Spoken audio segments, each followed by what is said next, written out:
Pemirsa, wacana pemerintah merelokasi lapas Kerobokan ke Kabupaten Klungkung dinilai sangat tidak tepat.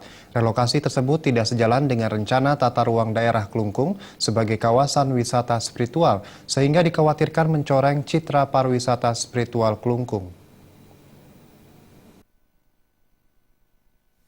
Meski masih sebatas wacana, relokasi lapas Kerobokan ke Nusa Penida dinilai tidak tepat.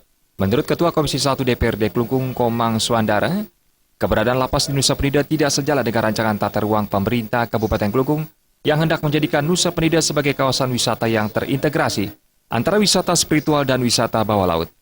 Ikon kawasan wisata spiritual akan bertentangan dengan citra lapas yang memiliki kesan sebagai sumber kejahatan. Keindahan bawah laut di kawasan Nusa Penida menjadi salah satu primadona wisatawan.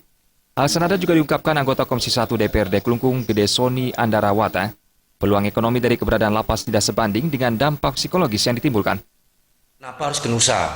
Sedangkan kita memiliki suatu objek wisata di Nusa Penida yang terumbu karangnya kita akan jaga, Pak, KKP-nya nih, Pak.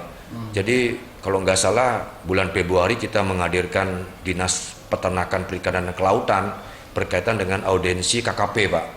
Jadi KKP ini sudah mendapatkan suatu persetujuan dari pusat, Kementerian Kelautan, Bu Susi ya, itu salah satu KKP yang harus dipertahankan. Ketika LP Kerobokan itu dipindahkan ke Nusa Penida, secara sosial masyarakat ada resistensi.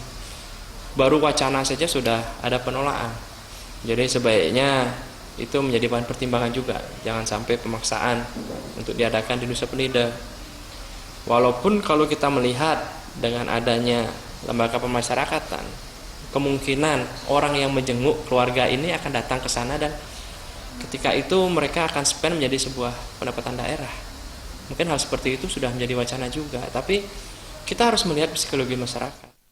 Pemerintah Provinsi Bali diharapkan mencari lokasi lain yang daerahnya lebih luas dan belum berkembang sehingga keberadaan lapas nantinya dapat membuat ekonomi menggeliat. Trimaja dan Yudi Partana, Bali TV.